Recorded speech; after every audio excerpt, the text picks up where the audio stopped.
this is Ruth of Unbox PH, and today we are testing out the Infinix Note 30 VIP, and we are seeing if the camera actually works pretty well.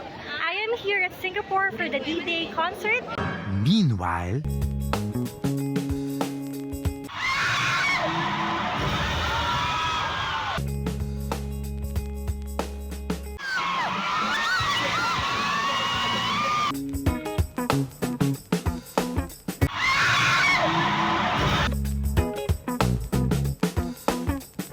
Okay, hey guys, so we are back. Actually, she's back. OMG, bahay!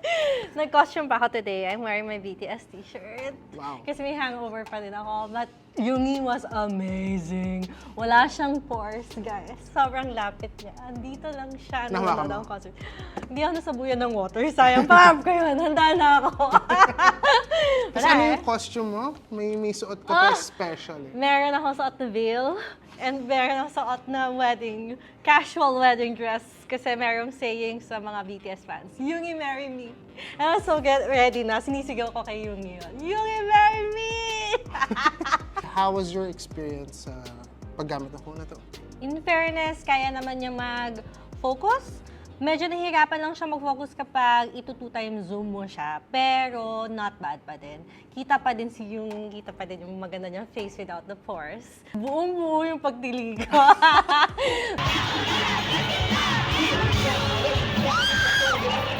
Pero pag lumalayo si Yoongi, marinig niyo yung pag-rap niya. Isipin niyo, sobrang heavy mag-rap si Yoongi. Pero pag lumalapit siya sa akin, wala. Puro sigaw ko yung maririnig niyo. Pero good yon kasi kuhang-kuha ng audio yung buo yung mga sounds niya. Hindi siya tulog lata. And ma-feel mong nasa concert kapag pinandun mo yung footage. Pag BTS concerts kasi marami yan fire and fireworks indoors. Yung mga what they call it? Pyrotechnics? Pyrotechnics! Yes. So, dun siya medyo nalolost ng konti. Pero nahahanap niya yung subject niya after.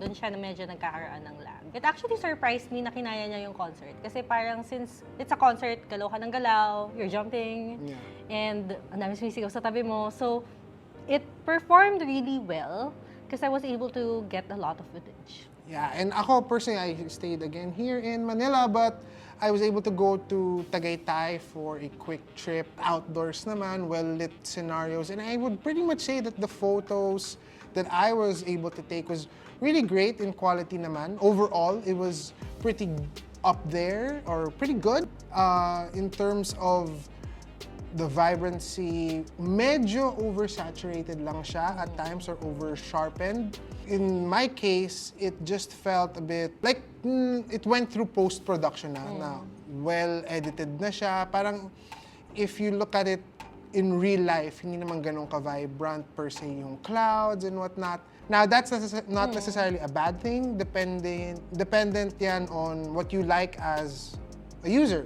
If you want to have pictures na are post-ready, then by all means, this is able to take post-ready shots. When you're vlogging, kasi sometimes you want na, example, nagtitake ka ng video, you want to switch from 1x to 2x mo siya. You can't do it with this camera. So you have to either choose lang kung 1x ka ba yung frame mo or gagawin mo siyang 2x. You can't switch while you are recording. The other thing then is when selecting yung modes of recording your video, the highest possible settings that you can choose is 4K. Downside, however, malinaw yung 4K niya. I mean, I have nothing to say about it. Is, however, wala siyang stabilization kapag 4K yung pinili mo. Pero yung other option mo is 1080 megapixels and 60 FPS.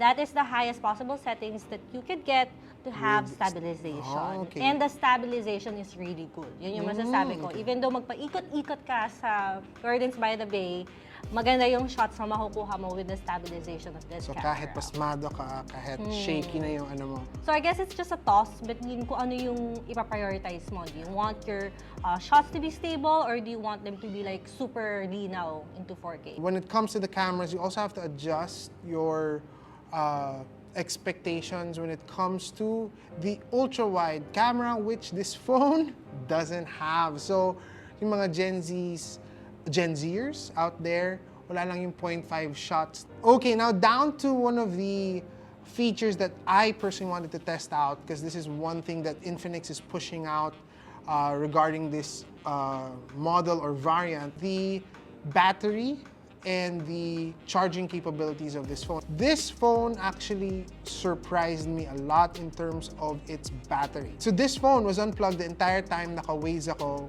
In my own experience kasi when I have yun nga, the phone that I use and other phones before, you need to have them plugged in para lang hindi siya bigla ang mamatay when you need it. This phone actually didn't have any of those issues. It's still running really well. In terms of charging as well, from 50% to 100% charge, it just took around 20 minutes. So it's really fast. It's really, in a way, sulit siya when it comes to being able to use the phone and maximize it because you can do so much with it. Since I focused on vlogging during my entire trip in Singapore, I wanted to test kung gaano katatagal yung battery niya na once ko lang siya i-charge. Kasi since that's what they said about the phone na matagal nga yung battery life niya. So after the concert, I charged it for 100%. And even though heavy duty yung pag-film ko in 4K, in 2K, in 1080, and I was really like documenting my entire stay in Singapore, sobrang galing ng battery niya. Like, it didn't die down. I also want to notice the design of this bad boy. It's actually really cool, no? Ang ganda ng itsura niya. I actually whipped it out in front of a friend and sabi niya, oh, ang ganda nung simplistic, minimalistic design niya. As in, yun yung term niya, minimalist yung design. Medyo shiny siya whenever light touches it.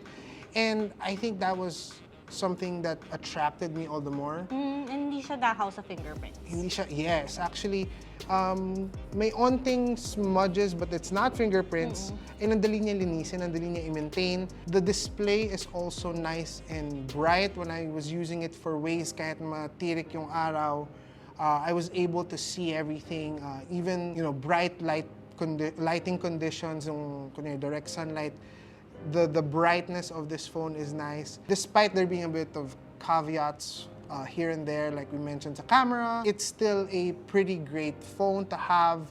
Given its price point as well, I think it's very competitive. Also in terms of its camera performance and in terms of using it, especially ako, highlight ko talaga pa rin is the battery. And also in comparison with other Infinix phones that we've tried, usually kasi we focus on gaming with other Infinix phones. I think this is the first time na we focused on the camera kasi marami rin nagre-request about how's the camera naman kasi they get it na Infinix is for gaming. Yeah.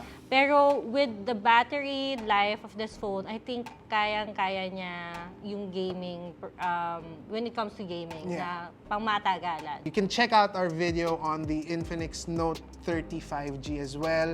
We have 2 videos na talagang pinag-test ni Ruth to its limits yung game and with yung gaming capacity nun. So yeah, no doubts about the gaming on this. But yeah, that's pretty much it for this video. I hope you guys enjoyed this one. Leave us a comment down below. Once again, my name is Avram. And I'm Ruth. Continue to follow us here at UnboxPH. Shoutout ka ba kay Yumi? Yumi, marry me! And cut!